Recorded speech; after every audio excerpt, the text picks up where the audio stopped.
ඇහැට දකින දේත් බොරු වෙන හැටි තමයි අද මේ කතාවෙන් කියන්නේ. ගම මැද්දේ තිබුණ පැරණි වලව්ව. ඒ වලව්වේ හිටියා සහෝදරයෝ දෙන්නෙක්. ලොකු අයියා සුදුයි. නගරේ පාසලකට තමයි ගියේ. හැමෝම කිව්වේ ලොකු හාමු කියලා. පොඩි ළමයා කළුයි. අවුවේ කර ගැහිලා වගේ. ගමේ අය කොඳුර කිව්වේ ඒනම් වලව්වලේ නෙවෙයි වත්තේ පොඩි එකෙක් වෙන්න ඇති කියලා. ඒ කළු හැමදාම හවසට වලව්වේ මිදුලේ ඉඳන් ලොකු අයියා එනකල් බලන් ඉන්නවා. ලොකු අයියා බයිසිකලෙන් එනකොට දුවගෙන ගිහින් බෑග් එක අරගෙන අහනවා අයියන්ඩි අපි දෙන්න එකම ලේ නේද? අපි දෙන්න එකම අම්මගේ තමයි මල්ලි. අයියාගේ වෙනසක් තිබ්බේ නෑ. ඒ කළුගේ ඇස් දෙකට ඒක විශ්වාස නෑ. මිනිස්සුන්ගේ ඇස් වලින් Taman දිහා බලන විදිය දකිනකොට එයාට හිතෙනවා එයා වෙනම කෙනෙක් කියලා. ඇයි කළුම කළුයිනේ. කාලය ගෙවිලා ගියා.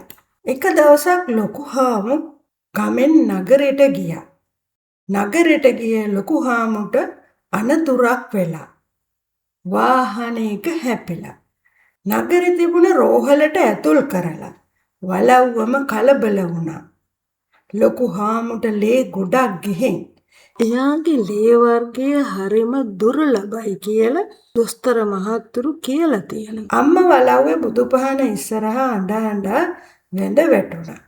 කළු දුවගෙන ආවා. කකුල් වල මඩ පිරিলা. හති දාගෙන දුවගෙන ආවා.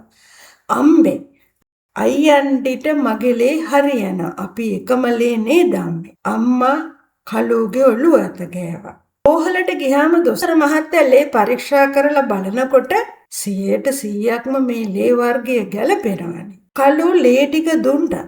ලේ ටික අයියාගේ ඇඟට යනවා. කළු හරි සතුටෙන් බලන් හිටියා.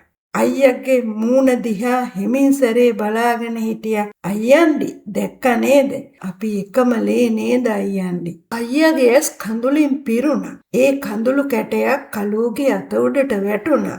අම්මා දෙන්නගෙම ළඟට වෙලා හිටියා. කළු අයියාගේ ඇස් දිහා බලන් හිටියා. අයියාගේ ඇස් වලින් කඳුළු කඩන් වැටුණා. ඒ කඳුළු කළුගේ අත උඩට වැටුණා. ඇස් දෙක දකින දේවල් ගොඩක් වෙලාවට බොරු වෙනවා. පාට කුලය උස ලස්සන ඒවා ඇස් දෙක දකින බොරු මායාවල්.